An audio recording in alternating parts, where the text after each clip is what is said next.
मनोरमा देवी अपनी नौकरी से रिटायर हो चुकी थी। उनके पति का साथ तो जल्द ही छूट गया था। एक बेटा है सोहन, उसकी शादी कर दी थी। रिटायरमेंट के बाद और पहले से माँ बेटा दोनों साथ ही रहते थे। फिर उसकी शादी कर दी तो जो बेटा माँ माँ करते नहीं थकता था, वह अब अपनी पत्नी के साथ हो गया और माँ को कुछ नहीं समझने लगा। उसको हर बात गलत लगती और उसको लगता माँ फालतू उसके ऊपर बोझ हो गई है। वह और उसकी पत्नी दोनों ही माँ पर जुल्म ढाने लगे, मगर मनोरमा देवी बहुत शांत स्वभाव की थी। बिना कुछ बोले उनके जुल्म सह रही थी। वो दोनों नौकरी करते थे तो माँ को एक नौकरानी ही बना दिया। एकदम मेड के जैसे व्यवहार करने लग गए।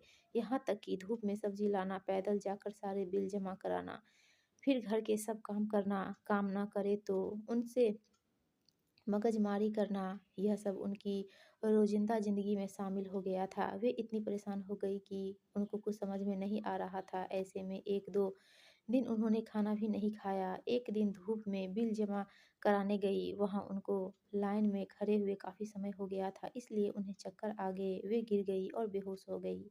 उनके हाथ और माथे में चोट भी आई। वहाँ खड़े हुए भले मानुस उनको हॉस्पिटल ले गए और वहाँ उनको एडमिट करा दिया और प्राथमिक चिकित्सा वगैरह दे कर के हाथ और माथे पर पट्टी लगाया। फिर उनको होश में आने का इंतज़ार करने लगे। जब वह होश में आई, तब उन्होंने अपने बेटे का फ़ोन नंबर दिया। जब बेटे बहू को यह समाचार दिए गए तो उनके पाँव के नीचे से ज़मीन खिसक गई। बेटा दौड़ा-दौड़ा हॉस्पिटल आया। उसने माँ को देखा तो बहुत परेशान हुआ। सकपका गया कि यह क्या हो गया? मैंने मेरी पत्नी के कहने में आकर माँ के ऊपर कितने जुल्म कर दिए और माँ ने उफ़ तक नहीं करी। धूप में बिल जमा कराने जाना, खाना बनाना, सब्ज़ी लाना, सारे काम माँ के ऊपर छोड़ दिए, जबकि इस माँ ने मुझे इतना प्यार से पाला और मैं सारे फ़र्ज़ भूल गया। उसको बहुत अफ़सोस होने लगा। वहाँ से घर पहुँचा। पहुँचते ही उसकी बीवी ज़ोर-ज़ोर से चिल्लाने लगी, "बुढ़िया एक भी काम अच्छी तरह नहीं करती है। बिल जमा कराने गई थी तो ऐसा क्या पहाड़ टूट पड़ा जो यह नाटक करने की ज़रूरत पड़ गई? और हॉस्पिटल में हमारी कितना खर्च हो जाएगा और घर का काम कौन करेगा?" और बहुत अनाप-शनाप बोलने लगी। उसके बेटे जो हमेशा पत्नी की बात सुना करता था, आज अपने ऊपर हुए पछतावे के कारण बहुत ही बुरा लग रहा था। उसने 2 थप्पड़ लगाए। "वह मेरी माँ है, नौकरानी नहीं।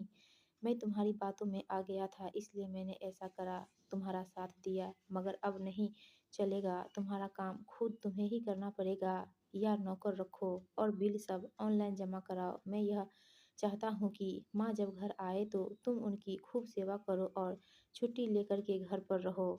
उसकी यह सब बातें सुन कर के बहुत सकपका गई, फिर बहुत गुस्सा हुई और बहुत भला-बुरा बोलने लगी। गुस्से से दनदनाती हुई हॉस्पिटल पहुँची।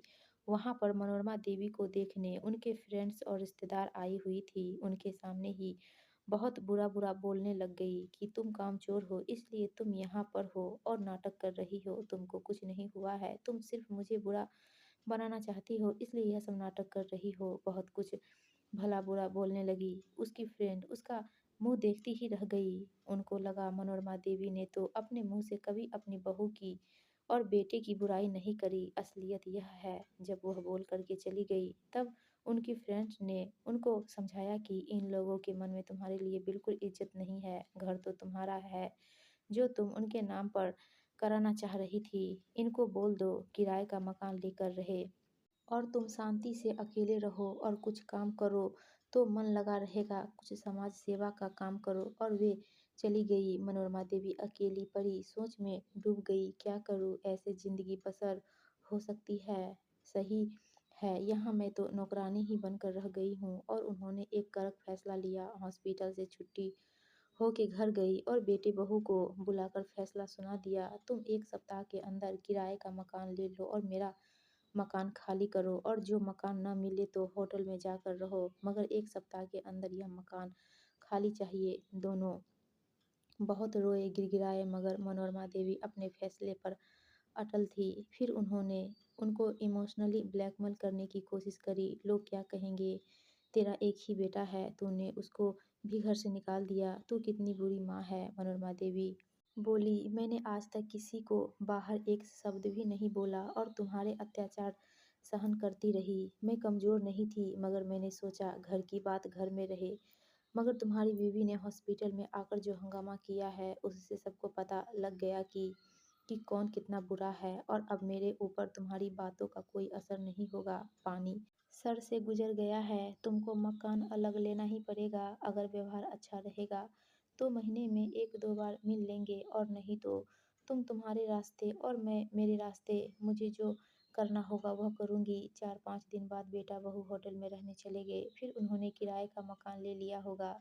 महीने में एक आध बार मिल लेते थे। बेटे बहू को अपनी गलती का एहसास हुआ, मगर माँ इतनी तकलीफ से गुजरी थी, वह वापस कोई भी रिस्क लेने को तैयार नहीं थी। इसलिए वह उनके साथ रहने नहीं गई, न उनको अपने साथ रहने बुलाया और उन्होंने अपने मकान को जीते जी अपने लिए रखा और उनके मरने के बाद वहाँ एक वृद्ध आश्रम खोलने का अपनी वसीयत में लिख दिया। बेटे को सिर्फ थोड़ा कैश मिला, बाकी सब उन्होंने एक ट्रस्ट बनाकर वृद्धाश्रम को देने का फैसला कर लिया और वे शांति से अपनी इच्छा से अपने सामाजिक कार्य करते हुए अपनी ज़िंदगी सुख शांति से बसर करने लगी। मन में बहुत बार आता था, लोग बेटा बेटा करते हैं, मगर ज़्यादातर घरों में आजकल बेटे ऐसे ही होते हैं, बहू के आने पर बदल ही जाते हैं। मुझे तो फिर भी थोड़ी सद्बुद्धि मिली, मगर बहुत सारी औरतें, बहुत सारे वृद्ध अपने बेटे बहुओं के अत्याचार के शिकार हो जाते हैं। इसलिए सबको अपना ध्यान रखना चाहिए, अपना आत्मसम्मान बचाकर रखना चाहिए। आप किसी के निशाने पर न हो, इसके लिए आपको खुद को जागरूक करने की ज़रूरत है। दोस्तों, आपको ये कहानी अच्छी लगी हो तो प्लीज़ वीडियो को लाइक कीजिएगा और चैनल को सब्सक्राइब